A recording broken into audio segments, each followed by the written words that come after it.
यार अरुंधति रॉय का क्या है कि अभी वो सीजेपी के एक प्रोटेस्ट में गई हुई थी, जिसके बाद उनका 2010 का एक बयान दोबारा से वायरल हो गया, जिसमें वो कहती हैं कि कश्मीर कभी भी भारत का हिस्सा नहीं रहा है।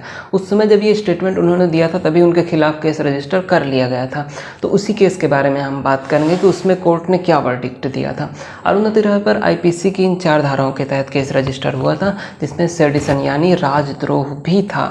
14 सालों तक इस केस में कुछ भी खास प्रोग्रेस देखने को नहीं मिला, जिसकी वजह से इन 4 केसेस में सिर्फ सेडिशन का केस ही आगे बढ़ पाया due to legal limitations of CrPC section 468। लेकिन 2022 के एक वर्डिक्ट में कोर्ट ने सेडिशन को होल्ड पर डाल दिया। मतलब अब किसी पर भी राजद्रोह का आरोप नहीं लगाया जा सकता था, क्योंकि कोर्ट ने कहा कि गवर्नमेंट इसका गलत यूज कर सकती है। जुलाई 2024 को सरकार ने भी आईपीसी, जो कि अंग्रेजों के समय का कानून था, उसकी जगह पर भारतीय न्याय संहिता BNS लाया, जिसमें देशद्रोह यानी सेडिशन को ऑफिशियली खत्म कर दिया गया।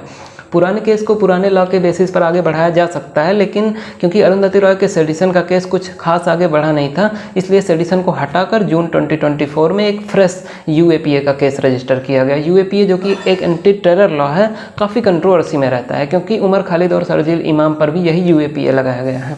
हालांकि अरुंधति रॉय के केस में कुछ ठोस सबूत नहीं है, इसलिए वे अभी भी बाहर हैं। फिलहाल अभी कोई भी फाइनल डिसीजन नहीं आया है इस केस में। आप अपना ओपिनियन कमेंट में ज़रूर दें and also suggest the new topic या फिर पार्ट 2 ऑफ दिस वीडियो।